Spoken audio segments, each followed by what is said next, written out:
LiberalViewer presents.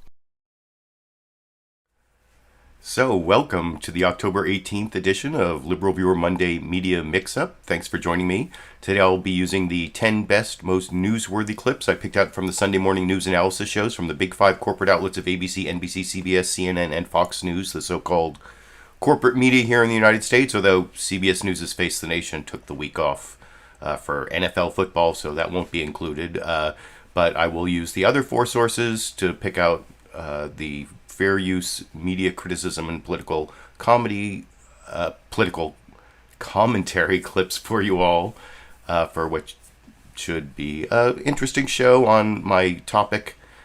I do have political comedy coming up from Jon Stewart. Jon Stewart has started a new show on Apple TV Plus, and he was on CNN State of the Union with Jake Tapper yesterday. He did kind of address my main topic, the U.S. economy and Biden administration are in trouble, question mark, or Biden agenda is actually in trouble. That's one of a few things that was covered in the Sunday morning news analysis shows, the supply chain problems that are also causing inflation, and the stalled legislative agenda for the Biden administration and Congress. So you'll see all that in the news summaries. And for the political comedy clip, this is actually an extended discussion between Jon Stewart and Jake Tapper, where I think Jon Stewart makes a couple amusing analogies, metaphors, whatever, so it qualifies as political comedy. But he's also talking about how's the Biden administration doing, and then also, of course, talking about the media, which is one of our favorite topics. That's the media criticism part, and goes with the political commentary, which I will make my media criticism and political commentary on the political comedy clip that I'm going to show you from CNN State of the Union yesterday, and then we can talk about it after we watch it together over here. It's been 9 months since Joe Biden took office. Do you think he's leading the nation with the urgency you're calling for? I don't think anybody is. I think most of the urgency that the nation is calling for comes from the outside of Washington. First of all, it's an overwhelming gig, clearly. We've gotten to a point with the stasis in the government that tons of the positions that you would normally need to function aren't even filled anymore.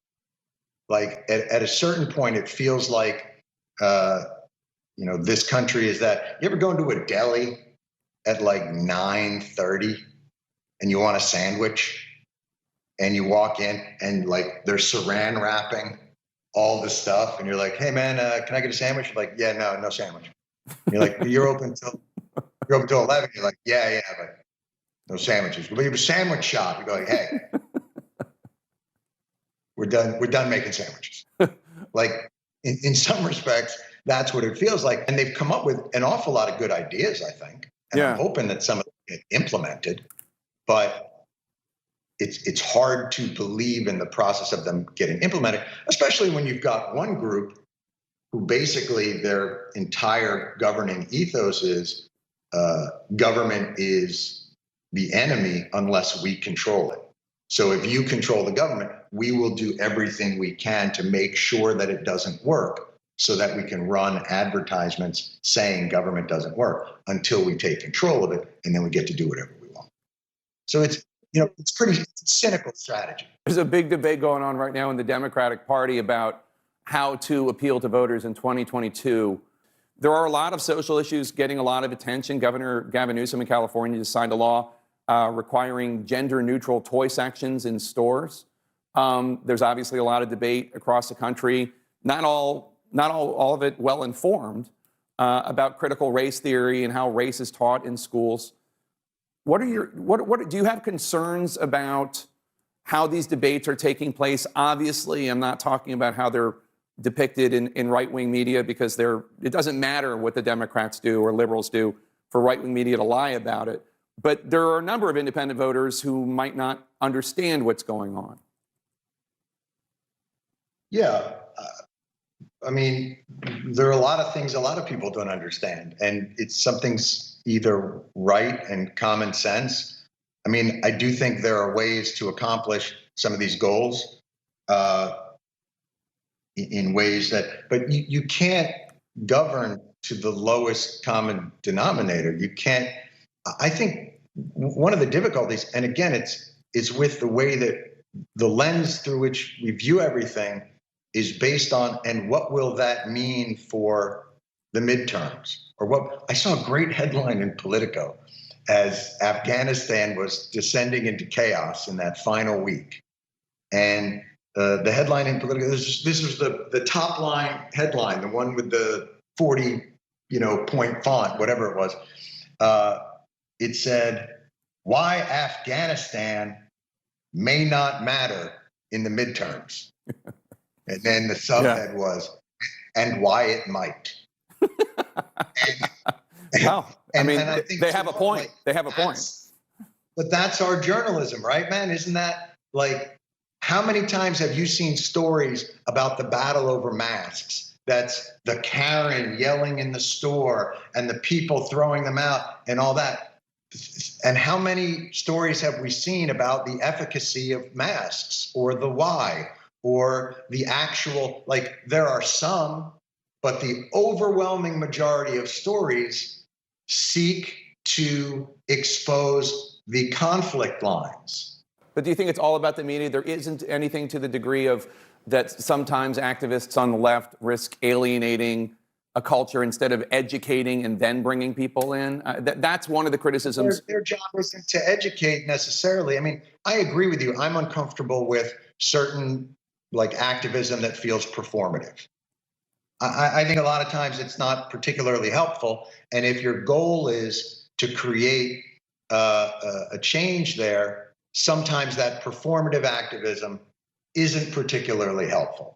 But in the scheme of things, performative activism gets people's attention.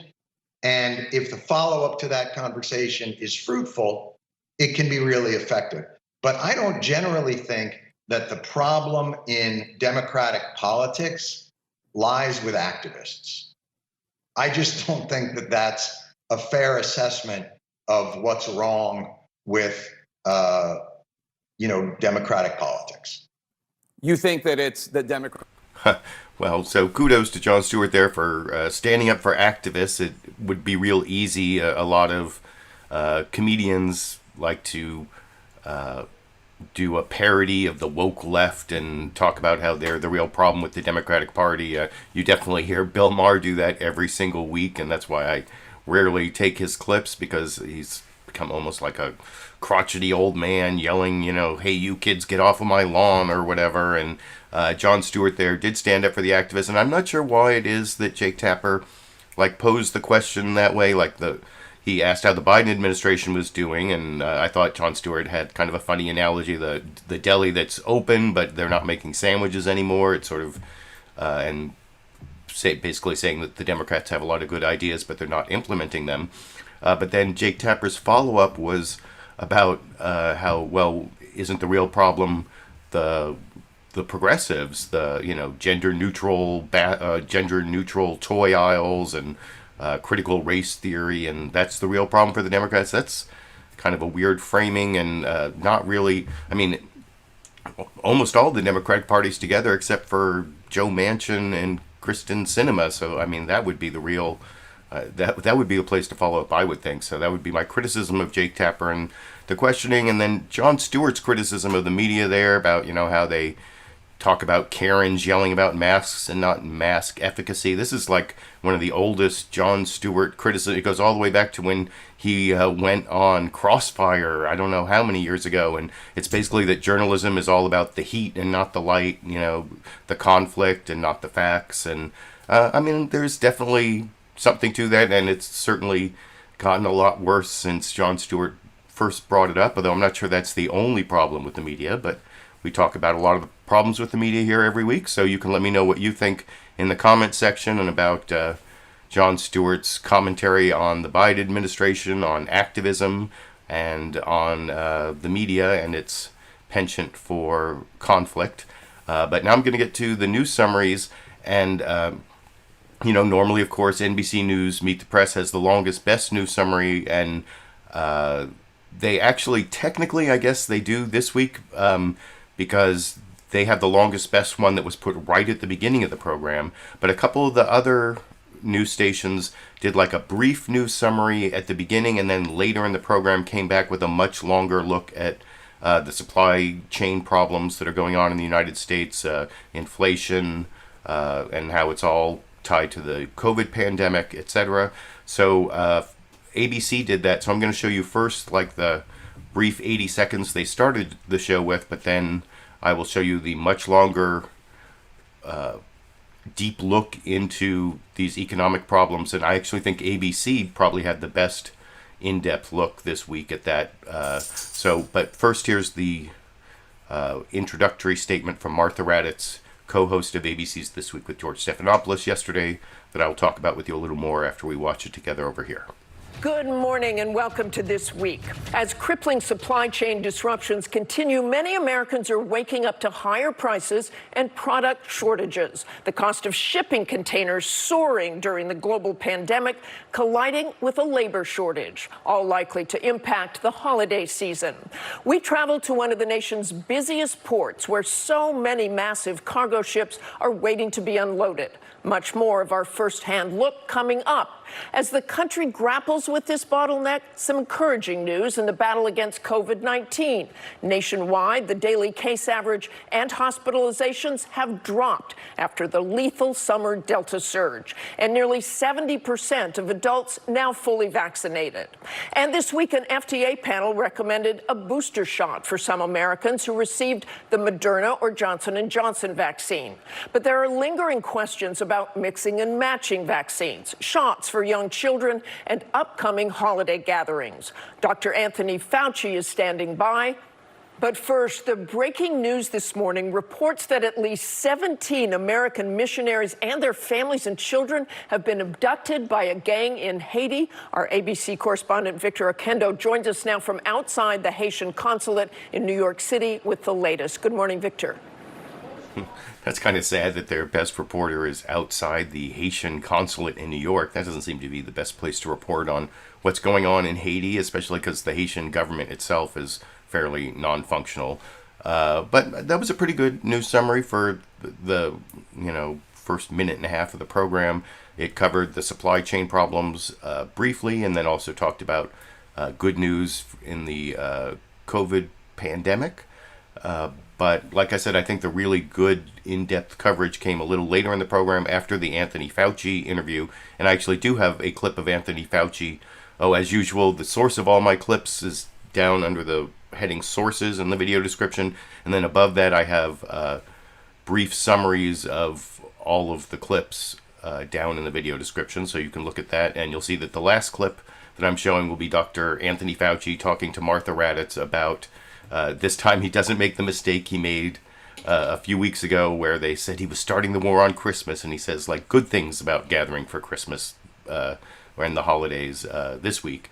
But I will get to all that at the end. Now I want to show you some more stuff on these complex economic problems.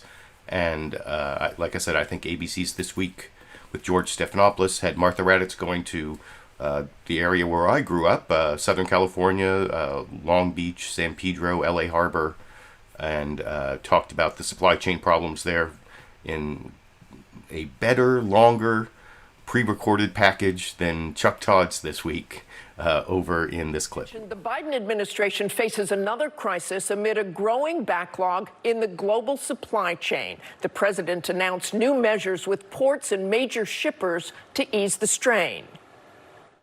This is across-the-board commitment to going to 24/7. This is a big first step in speeding up the movement of materials and goods through our supply chain.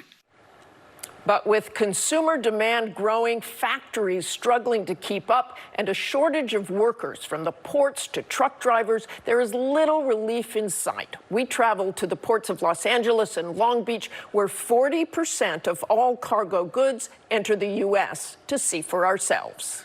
Here off the coast of Southern California, on the waters of the country's busiest ports, record numbers of container ships sitting idle. Right now in the port of Long Beach, there are more than 60 container ships anchored here waiting to unload. Normally, there wouldn't be any of them waiting. And those are just the ones you can see. Way out in the Pacific, there are dozens more. On board these ships, that couch you ordered, computers, refrigerators, medical supplies, and toys, hoping to reach Santa in time for Christmas. Martha, I have never seen anything like this. This is actually one of the smaller ships. The largest ships in service today can carry up to 24,000 container units. And what would that mean in terms of goods? That could fill 3 shopping malls. Long Beach Port's Deputy Executive Director Noel Hasegaba said it all began with COVID. Was this something that just wasn't planned for? Well, the pandemic had the effect of impacting every segment of the supply chain. When manufacturing was shut down in Asia, we had very little business here. Starting in July, we noticed this surge, this tsunami of cargo. So we went from doom and gloom to fast and furious on a term of a dime, and that caught the supply chain off guard. When the economy began showing signs of improvement, consumer demand, online shopping already thriving, grew as well. The Port of Los Angeles is averaging around 900,000 containers per month, projecting 10.8 million this year, a 17% increase from 2020, with no signs of incoming ships slowing down. But even if they are lucky enough to get into the port, they sit and wait in this cargo campground. You've been here for a month? Yes. Long time.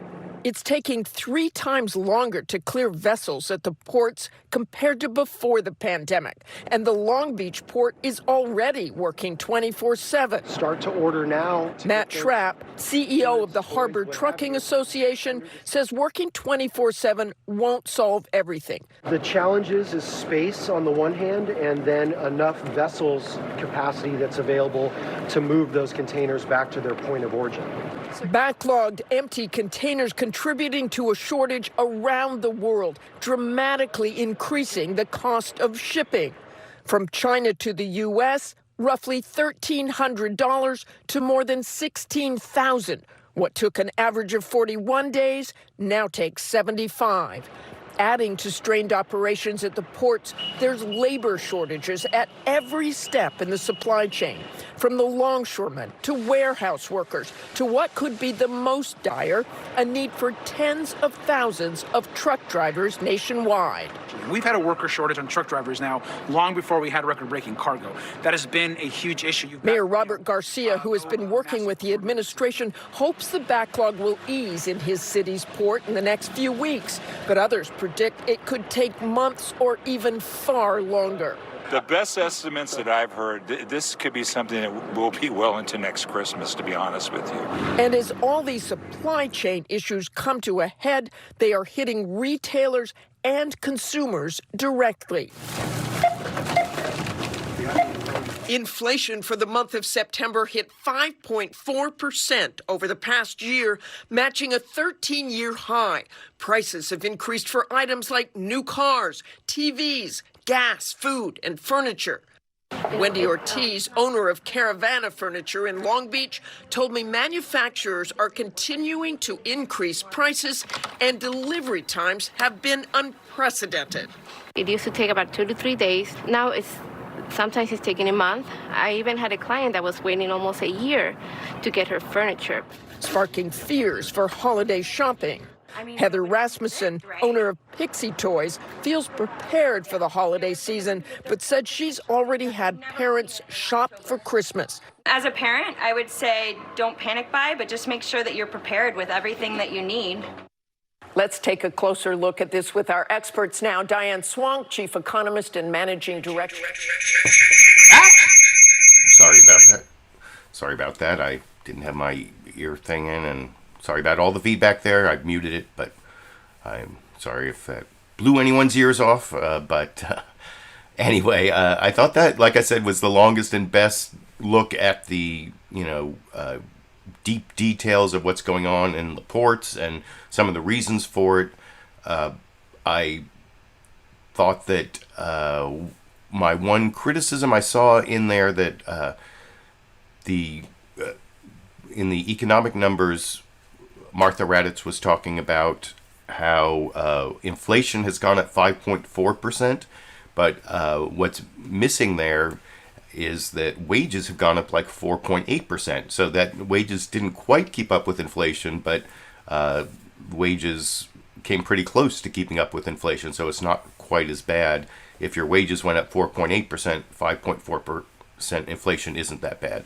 Of course, those are all just averages, but I also thought that the whole analysis there didn't really look so much at the increase in the power of workers as a good thing. Some of the labor shortages are because people have the ability to choose more how they, where and when they want to work, and that I'll be covering a little bit later.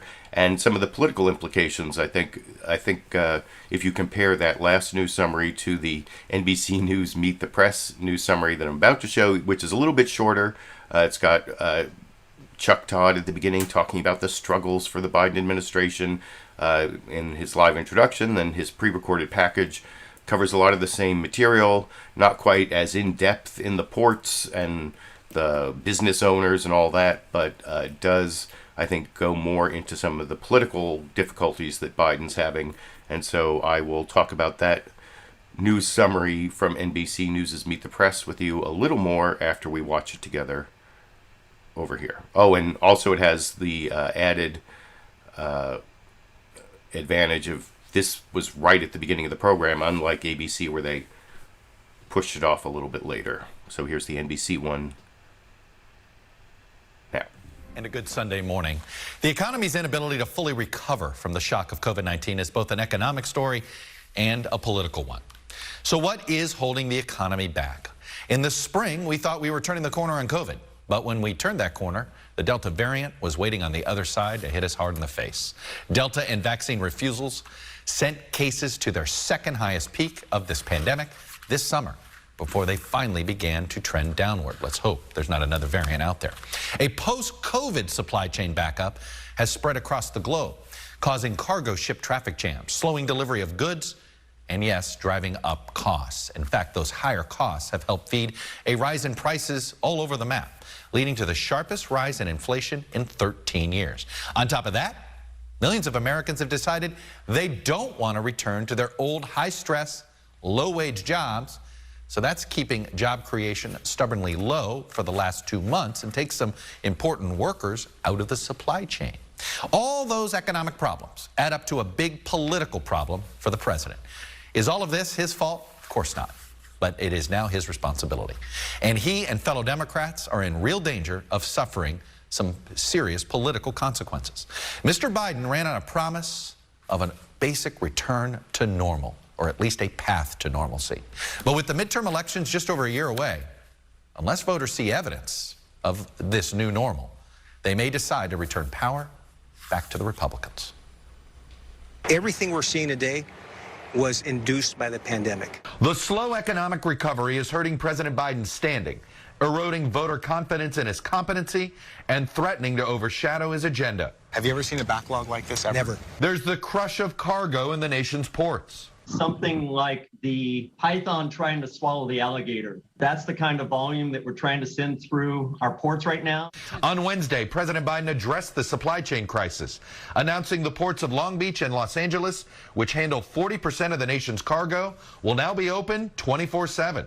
Our goal is not only to get through this immediate bottleneck, but to address the long-standing weaknesses in our transportation supply chain that this pandemic has exposed. Retailers are warning of price hikes and shortages over the holiday season. Products are not just harder to get, but more expensive. Prices for kids' shoes up 12% in the past year. Beef up 17%. New and used cars up 24%.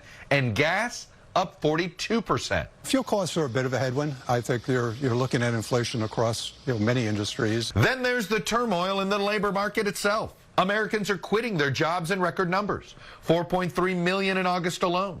Those who remain are demanding better pay and working conditions, with strikes rippling across the country. Cheap labor bubble's finally busted, and part of that's due to the pandemic. I think the pandemic has awakened the union movement again. Those economic aftershocks are taking a toll on President Biden's approval ratings. When these guys get into office, You know, it's a job that has to continue, not just when you win the election. People don't know what to do and who to vote for. I mean, they made a change. Doesn't seem to be really working because he's a good vice president, but I don't think he's a president. The president is pitching his social spending plans as a solution. Despite the attacks and misinformation, my plan still has the overwhelming support of the American people when they're told what's in it. But Republicans, sensing an opening, are stepping up criticism. Joe Biden is killing this economy. This is an economic crisis of their own making. It's driving an inflation bomb throughout the economy. With the first test of this political environment in the Virginia governor election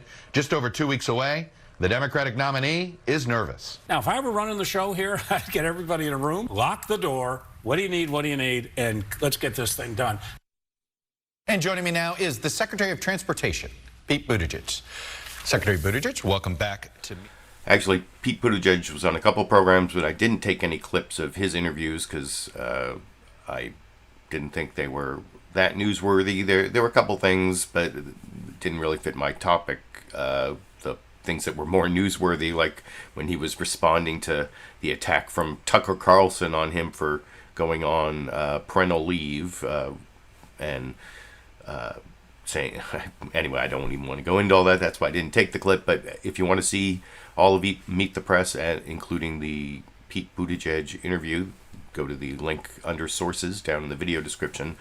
I thought that news summary from Chuck Todd was also very good. Like I said before, I showed it when I pre-criticized the clip. I was talking about how it showed more of the political implications, and I also liked how Chuck Todd started off saying that a lot of the stuff that's going on with the supply chain is not Biden's fault, but it is his responsibility. And I think that's true. If you look at all the details that Martha Raddatz was talking about in the previous report, a lot of it has to do with worldwide problems, and the Delta variant and the way the economy is opening back up, and then got like sort of a hiccup restart because of the Delta variant and various things are shut down. So it's not really Biden's fault, but it is his responsibility, and any problems Americans feel with the economy will definitely be blamed. The party in power gets the blame for problems, whether it's their fault or not. So I do like that statement, although I saw in the live comments some people were criticizing Chuck Todd for starting like that. But I also like, as I said before, I showed the clip that the NBC News Meet the Press news summary gave you more information on the increasing power of labor, the strikes, the people who are, saying take this job and shove it. There was even that quote from the one guy saying the cheap labor bubble has busted, which, I mean, he sounded like he wasn't too happy about it, but I don't know, maybe I'm reading into it, but that's actually a really good thing for workers. They have more bargaining power, they have more choice. So I don't think that is something that should be left out of the news summary as much as it was in ABC. And then the one other clip I thought was like really, some people say NBC News is pro-Biden and they call it the liberal media, but that one clip of the guy saying that Biden, he was a good vice president, but he's just not a good president. That really has to be like right to the heart to Biden if he's watching that. That's got to be like, because vice presidents traditionally have a really bad reputation anyway as like do nothing figurehead. Well, they're not even figureheads. They're like presidents in waiting who. Anyway, I think there was some vice president who said the job wasn't worth a bucket of warm spit or something. I can't. I have to look that up. If anyone remembers, you can tell me in the comment section who it was who said that. But so saying someone is, only vice presidential material, that's a pretty nasty insult, I think, and NBC News included it. So I just wanted to point that out. And I'm now going to show you the Fox News Sunday news summary, but kind of like ABC, they did a really brief summary at the beginning, pretty much all about COVID, because then they went to Anthony Fauci. But then they did, then Chris Wallace did that at the very beginning of the program. But then a little bit later, they had a longer news summary on this topic, Chris Wallace and David Spunt. But I'll show you here's under a minute at the beginning of Fox News Sunday yesterday over here. Again from Fox News in Washington. It's been a busy week in the continuing effort to gain more control over the COVID pandemic. An FDA advisory panel recommended booster shots of 2 more vaccines for millions of Americans. And they will consider whether it's safe for people to mix and match, to get initial doses of one vaccine and then boosters of another. Meanwhile, the battle over vaccine mandates, whether government agencies and private businesses can order workers to get shots, continues to escalate. And there are growing signs some essential workers may stay off the job rather than comply with mandates. We want to discuss all this, plus get the latest on the spread of the virus with Dr. Anthony Fauci, the White House chief medical advisor. Doctor, welcome back to Fox News Sunday. Thank you, Chris. Good to be with you. Yeah, so there was the brief news summary, and by the way, I looked it up while we were watching that clip. It was John Nance Gardner, Vice President John Nance Gardner, who said that he served as FDR's running mate in 1932 and 1936, and he said the vice presidency wasn't worth a bucket of warm spit. So there you go. Fact-checking myself along the way. But like I said, that was just the brief news summary, mostly COVID-related, that Chris Wallace gave right at the beginning of the program, and especially talking about vaccine mandates, because, that's a real big controversy on Fox News. And I'm going to talk about that a little more, about how vaccine mandates actually ended up working. That's going to be the Asa Hutchinson clip from Meet the Press that I'll be showing you later if you look down at the brief summaries of the clips in the video description. But anyway, like I said, the next clip I want to show you is the longer news summary from Fox News a little later in the program, talking about these supply chain problems. And I don't think they say it's not Biden's fault, but let's see if they say it over here. President Biden is facing heavy pressure to make sure the U.S. supply chain corrects course between now and the holidays. Couple that with a spike in inflation, and it's leaving Americans feeling the pinch in their pocketbooks.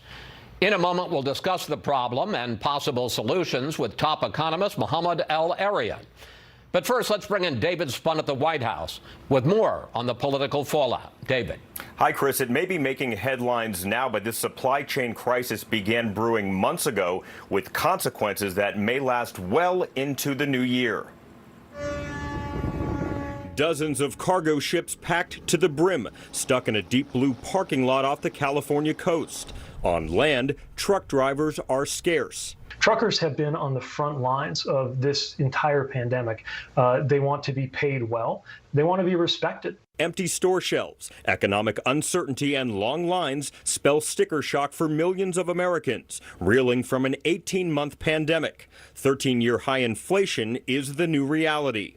The Consumer Price Index climbed 5.4% in September compared to the prior year, matching the highest rate since 2008. Food rose 4.6%, electricity 5.2%. President Biden also continuing to push his social safety net package.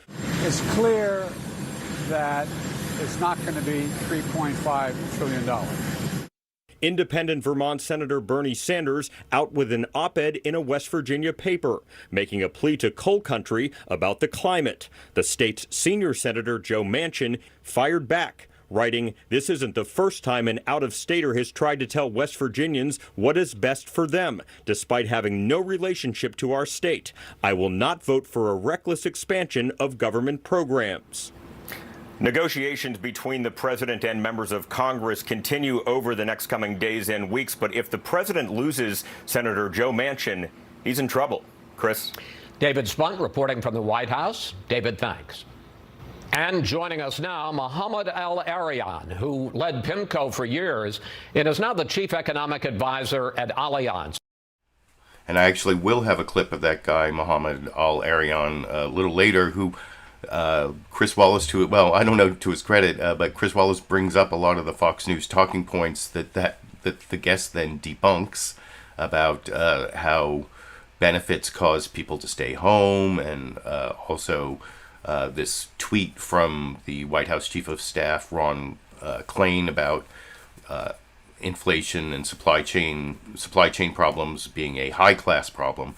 But I will get to that clip in a minute, after I show the CNN State of the Union news summary. But a couple other criticisms. I noticed that David Spunt's report also talked about the 5.4% increase in inflation without talking about the 4.8% increase in wages, which, that's only a net 0.6 loss in buying power of your wages, if you happen to meet those averages or whatever.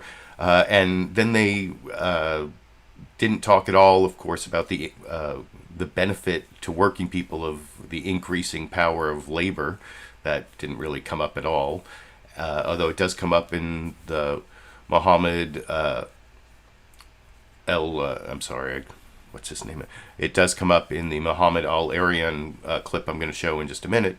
But you did see how Fox News Sunday played up the fight between Bernie Sanders and Joe Manchin, and they just said that Bernie Sanders published this editorial in West Virginia, Joe Manchin's state.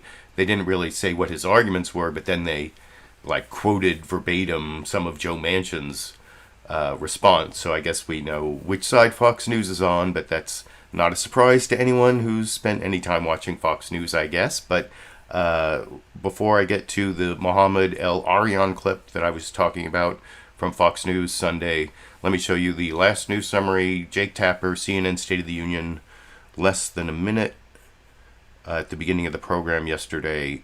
Over here.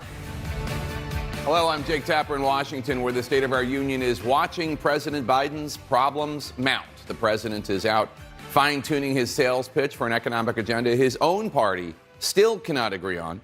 Democrats are now scrambling for alternatives after West Virginia Senator Joe Manchin appeared to kill the cornerstone climate policy in the party's social safety net package. As Democrats try to sell their spending plans, the Biden administration also needs to calm fears over rising inflation, spiking the prices of groceries, gasoline, and rent, and a growing supply chain nightmare that could be about to get worse, plunging our nation's ports, railroads, trucks, and critical infrastructure workers deeper into crisis just in time for the holidays. Joining us now to discuss, the Secretary of Transportation, Pete Buttigieg. Secretary Buttigieg.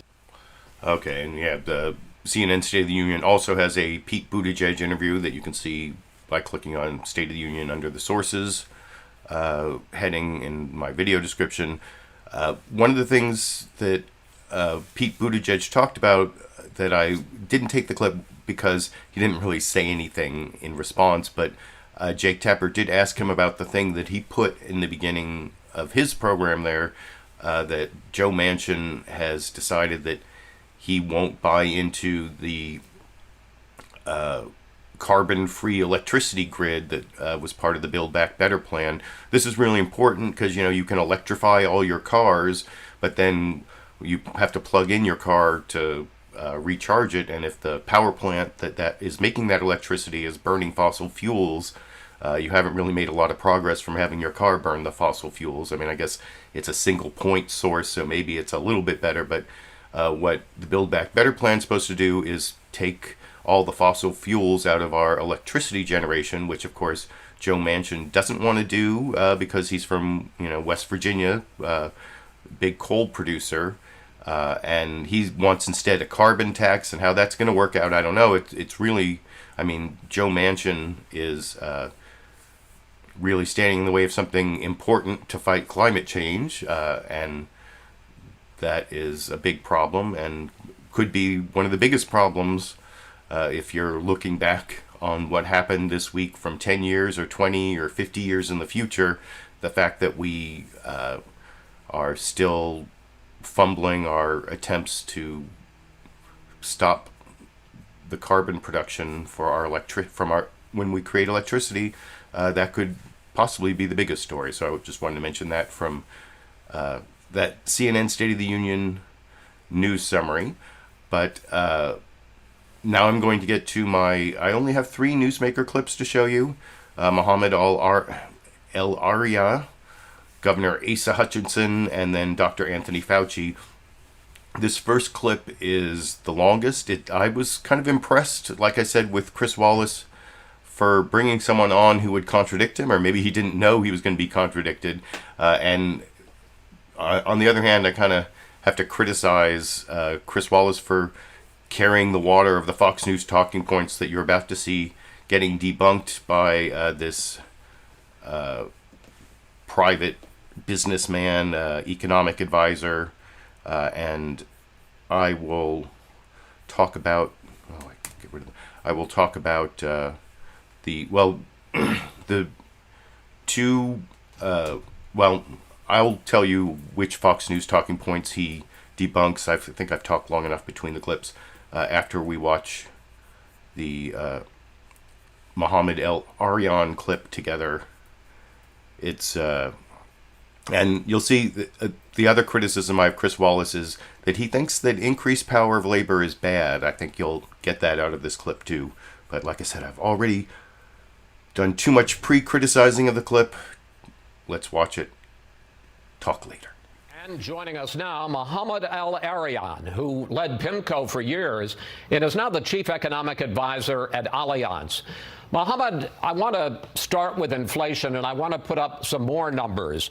The price of gasoline is up 42.1% from last year.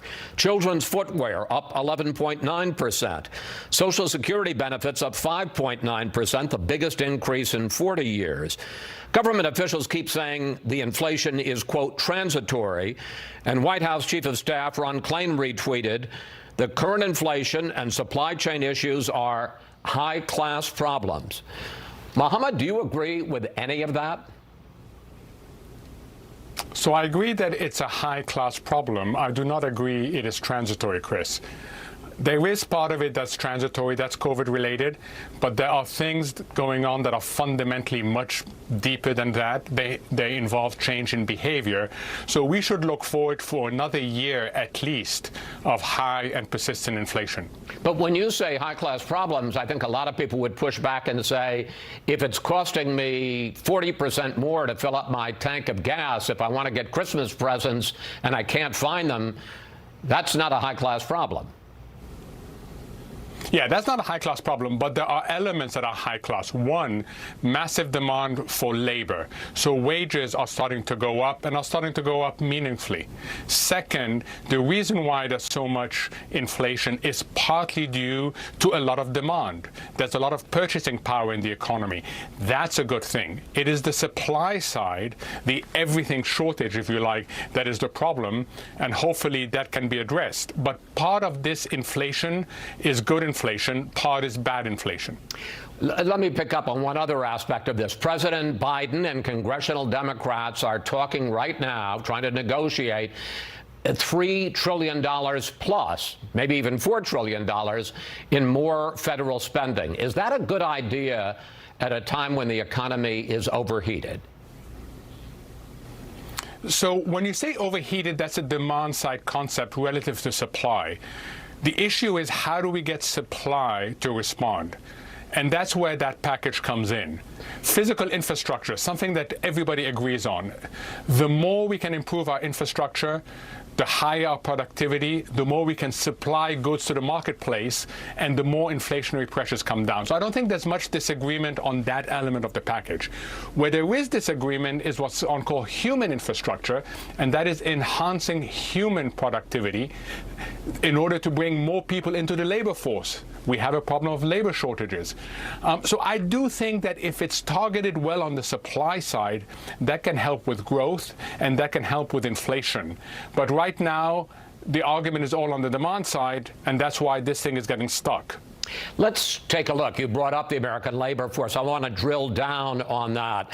Some 10,000 union workers at John Deere just went on strike, rejecting a wage increase of 5 to 6% this year.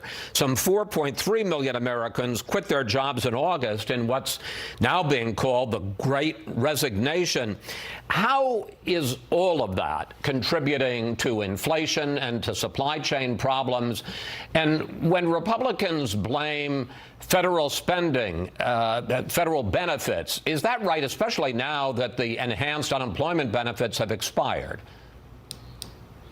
So what's clear is that the expiration of the benefits have not led to more people coming into the labor force. So that issue has been sorted out. What's not clear is what's keeping labor from coming in. And the more labor resists coming back into the labor force, the greater the bargaining power of people in the labor force. So we should expect more strikes going forward because workers now have greater bargaining power. Why is that happening? Part of it is the excess demand from people looking to hire quickly because demand has come back. But part of that, Chris, is changed behaviors. We feel that now we can negotiate higher wages without losing our jobs. We feel that we can go from one job to another and get signed-up bonuses. And some people don't want to come back into the labor force. They have changed their views about work-life balance. So, yeah, there you see, like I said, Chris Wallace has on this economic advisor for Allianz, the transportation company, talking, giving facts that debunk several Fox News talking points I saw over the week. First, they had that Ron Klain tweet saying that, inflation and the supply chain problems are high-class problems, and you saw, like, Chris Wallace, well, that's not true if the price of goods is going up. But he pointed out, well, the real high-class problems are the increase in demand for goods and the increase in demand for labor and the increase in cost of labor. That is a high-class problem. That's like an employer's problem. It's not a problem for working people. It's actually a benefit for working people.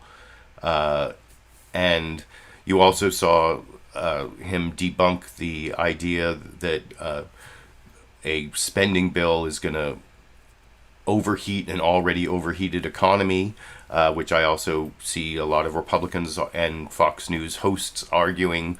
The infrastructure, physical infrastructure part actually will speed things up and help, and possibly the human infrastructure part, giving people childcare and giving people community college.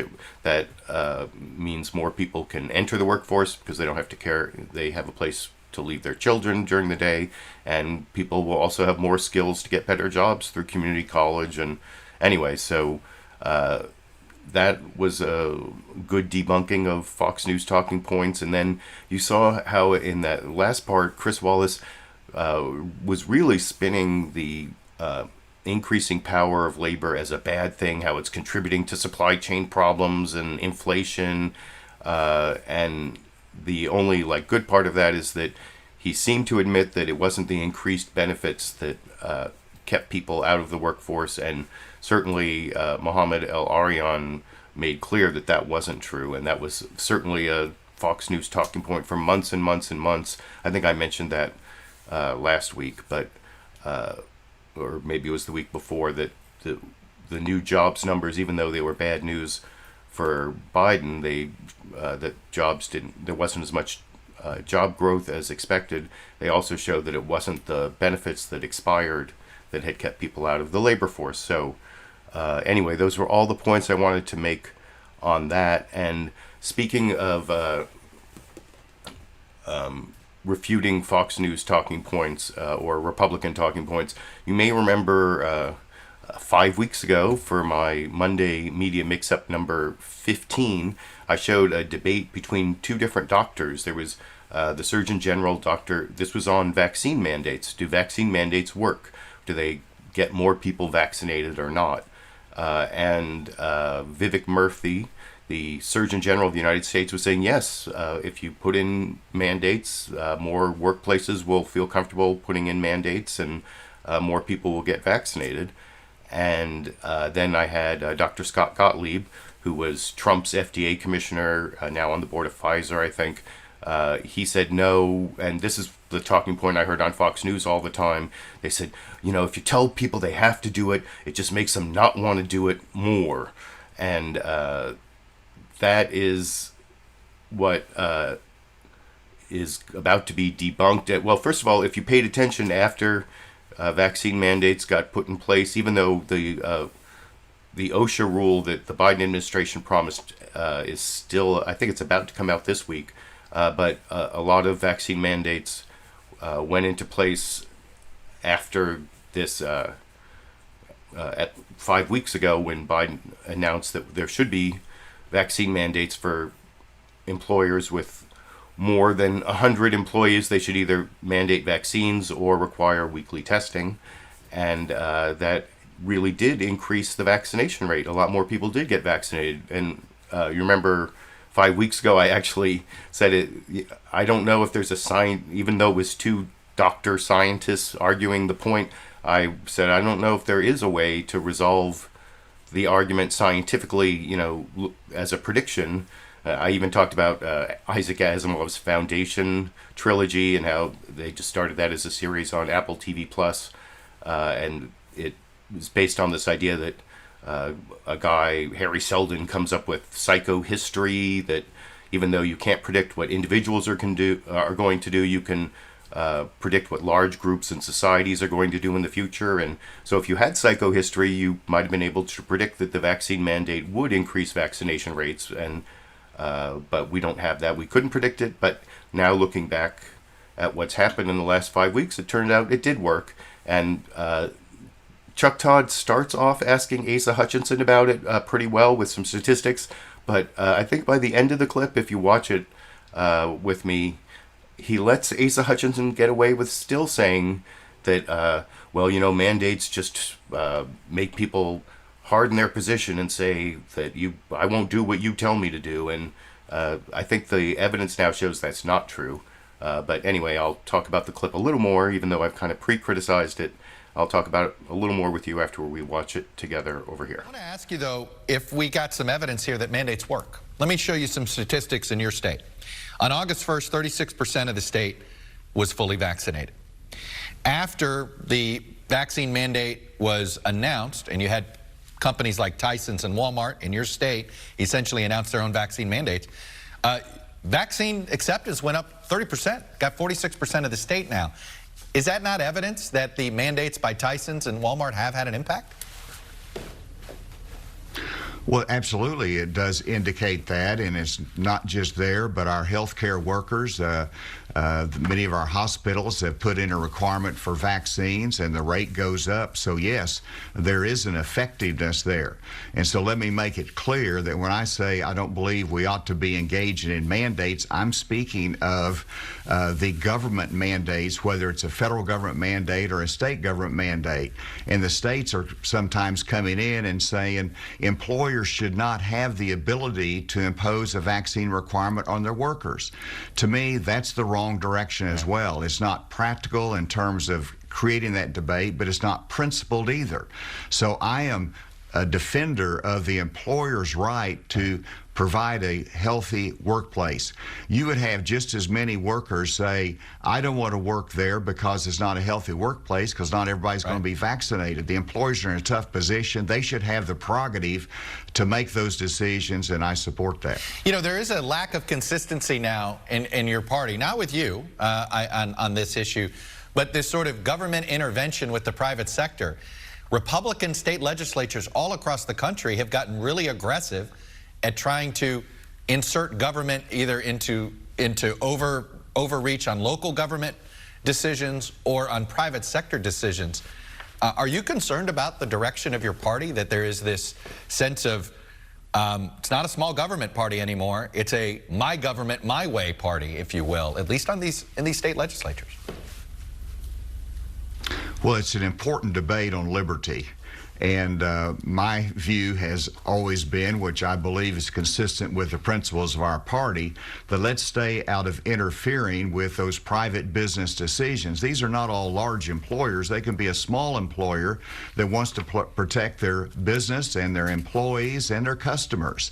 They ought to have those decisions. To me, if you're going to say the government ought to come in and tell the employers what to do, the next thing is they could say we shouldn't have drug-free workplaces places where you can't require drug testing in the workplace by employers, I think that's wrong. I'm former head of the DEA, and I believe employers ought to be able to make that decision. And if somebody doesn't comply and it's a sensitive workplace, they lose their job. We require that in many different sensitive businesses across the country. So yes, I think when you're talking about a restraint on government, let's be consistent. I don't want the federal government doing the mandate. I don't want the state government doing the mandate. Let's try to be a little bit more consistent in that. All right, but it is noticeable you chose not to fight. Why didn't you fight your Republican colleagues on this in the legislature? Well, that's the uniqueness of Arkansas. You can override my veto in Arkansas with a simple majority, and I didn't want to bring them in for that same debate, because every time we debate and spend a week debating vaccine mandates and efficacy, our resistance increases and our acceptance goes down. And so I didn't want to recreate that. Let's move on and let's try to get back to the business of encouraging vaccines across the board. Very quickly, there was among the bizarre statements that... And there you see Chuck Todd goes on to ask Asa Hutchinson about something Trump said about, like, Republicans won't vote if they don't find out who stole the 2020 election. They won't vote in 22 and 24.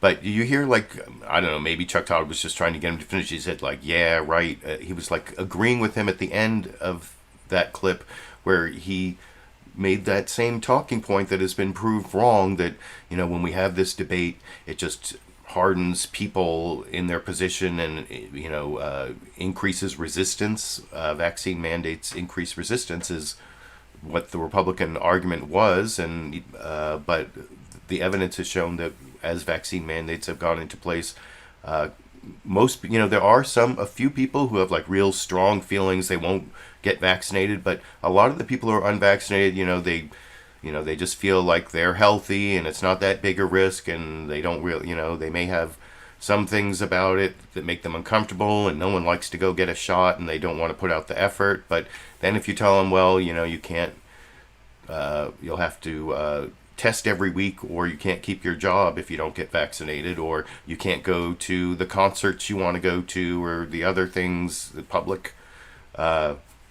events you want to go to if you aren't vaccinated, or if you don't do, like, the recent test, well, then it it shifts the balance for a lot of people who aren't strongly against, but just are slightly against getting vaccinated.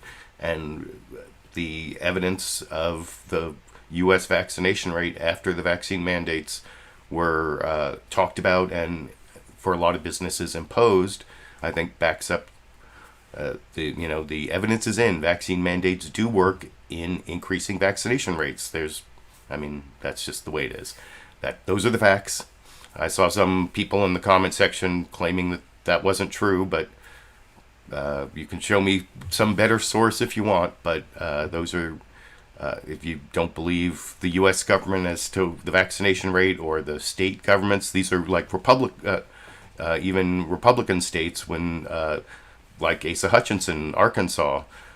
You saw one thing I forgot to mention. Did you notice at the beginning of the clip that Chuck Todd said statistic instead of statistic? Was he, like, trying to translate for Arkansas? I don't know, but that Arkansas reminded me of that. I almost forgot to say that. But anyway, that's I criticized Chuck Todd for letting Asa Hutchinson get away with the talking point at the end that he was supposedly asking about at the beginning with no follow-up. I guess he was, like, itching to ask him about Donald Trump, and he was running out of time. I don't know if that doesn't justify it in my opinion, but you can let me know what you think in the comment section. And then the final clip I want to show is just sort of a redemption clip for Dr. Anthony Fauci. A few weeks ago I showed he was asked a question like, and this was like at the peak of the Delta variant surge here in the United States, and was asked, so can people gather for Christmas, or is it too soon to tell? And he said too soon to tell, and they, like, raked him over the coals on Fox News, war on Christmas, like a whole week of, I don't know why they hate Dr. Anthony Fauci so much on Fox News and in the right-wingers. Well, Anthony Fauci, in the clip I didn't take from Fox News Sunday, was it Fox News Sunday? anyway, one of the shows he was asked about that. I think it was Chris Wallace. Fox News Sunday asked him, why is it that is there anything, decisions that he made that he would do differently? Why do they hate him so much on the right? And he said, well, his basic response was, they don't really hate me, they hate the truth. And I don't know. That is something I could see how that might, just that statement might rub some people the wrong way, but in essence, it's kind of true that he's the messenger of the facts, and there are a lot of people on the right wing who don't like those facts. So I have now gone off on a whole tangent about Dr. Fauci, but I did talk, I pretty much told you this is his redemptive clip for when he said too soon to tell on Christmas. He's asked sort of the same question by Martha Raddatz on ABC's This Week with George Stephanopoulos, and says this. We spoke about. And Dr. Fauci, lastly, we know the best way to keep safe is to be vaccinated. But what are your guidelines for the upcoming holidays? Will you be giving out Halloween candy? What do we do Thanksgiving, Christmas, and the other holidays? Well, Martha, I believe strongly that, particularly in the vaccinated people, if you're vaccinated and your family members are vaccinated, those who are eligible, and that is obviously very young children are not yet eligible, that you can enjoy the holidays. You can enjoy Halloween, trick-or-treating, and certainly Thanksgiving with your family and Christmas with your families. That's one of the reasons why we emphasize why it's so important to get vaccinated, not only for your own safety, for that of your family, but also for the good of the community to keep the level of infection down. When you do that, there's no reason at all why you can't enjoy the holidays in a family way, the way we've traditionally done it all along. Okay, well, that's very good news. Thanks so much for joining us this morning, Dr. Fauci. I think he learned how to answer that question better from when he became the Grinch who stole Christmas a few weeks ago on Fox News because it was too soon to tell. But he also pushed vaccination, so and that is the best way for people to keep safe and to keep the rest of us safe. Anyway, that was the last Newsmaker clip. I do have a bonus Dash and Sandy or Dandy clip of my dog Sandy and my cat Dash that I took earlier this morning to finish up the show. And this is, they go in and out the same door, and Dash and Sandy. And a lot of times when Sandy comes in, she needs to say hello to everyone by bopping them with her nose. And that doesn't just go for people, it goes for Dash too. And I don't know, Dash kind of puts up with it, as you can see in this clip.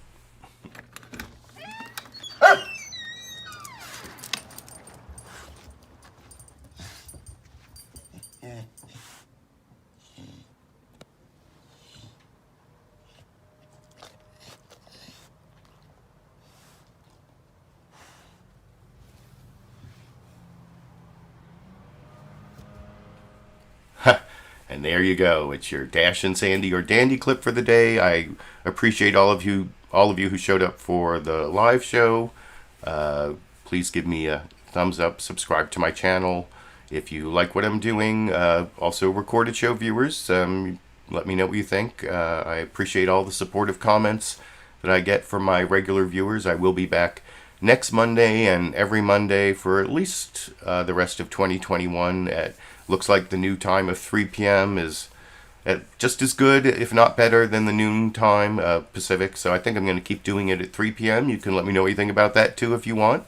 But anyway, until next week, or until I have some reason to upload some kind of edited, produced video, which might happen, could happen. Even there's something I want to make a video about, this local issue I've been involved with regarding police accountability. And I might have a video to upload soon, maybe even this week. So check my channel every day just to be sure. But if not, then I will be back next Monday with my live clip, my Monday Media Mix-Up. I almost said live clip roundup. My Monday Media Mix-Up. And until then, I guess I will be seeing all of you around the internet.